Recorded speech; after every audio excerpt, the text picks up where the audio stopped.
Not hearing me. Can you hear me now? Great. My name's Yan Zhu. I am a technology intern at the Electronic Frontier Foundation in San Francisco. Today I'm going to be talking about a project called the Aaron Swartz Memorial Hackathons. As many of you know, thank you.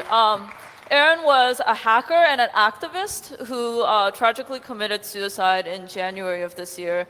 To me personally, he was a huge inspiration and also the brother of a close friend. So when we heard about Aaron's suicide, there was a lot of shock and sadness, and people organized memorials.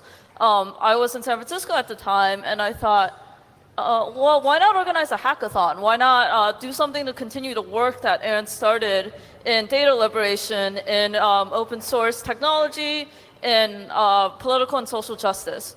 So I sent out an email to hacker spaces around the world to see if there was interest, and indeed there was. Within a few days, we had about a dozen hacker spaces in Japan, Rio, Berlin interested in hosting one of these events. And within a week or so, we had about 20. As you can see here, this is the full list. So I asked, what projects do people want to work on? And there was literally like 6 pages, right? They were incredibly diverse. There was building a book scanner. There was archiving information from Twitter.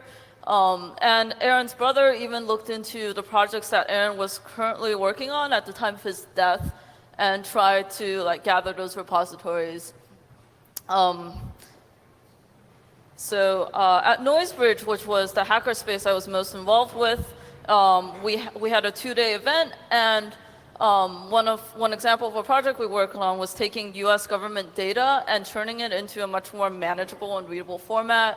And more pretty, as you can see by this website. We literally just started this project at the start of the hackathon, and within 2 days had a working website up and running. And other hacker spaces also seemed to have great events. There was one in Bangalore that had videos. There was one in Vienna, as you can see by the photo.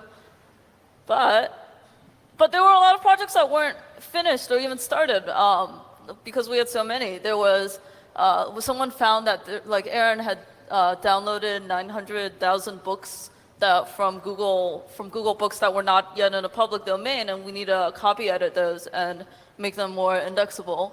Aaron had an interest in writing a book on the American highway system and had done a lot of research for that.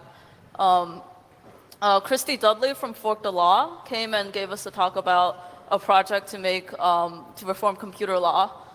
And other people found data sets that were useful for physics, but weren't yet in the public domain and should be. And if you want to see the full list of about 40 projects that were proposed, here's the link, tiny.cc/AaronSW. So there's a lot of work left to be done, and I'd like to invite everyone here to participate in the next stage, which is the next Aaron Swartz Worldwide Memorial Hackathon series. We would like this to be sometime in October. The dates are undecided, but we would love input from all of you around the world. If you want to help or participate, please email us at this address or tweet at me, which my username is unhush on Twitter, or you can join us on IRC on OFTC/#AaronSWHack. We're also thinking about hosting an event in Berlin at Seabase right after Ohm on Thursday for people who are going to Berlin. And as a last addition, if you want to talk to the organizers personally, a couple of us are at Ohm, including me, obviously, and we were thinking of meeting at Noisy Square at 4:30 p.m. today. So that's all I had prepared. I think I did that a little faster than I expected. So, huge round of applause. Thank you.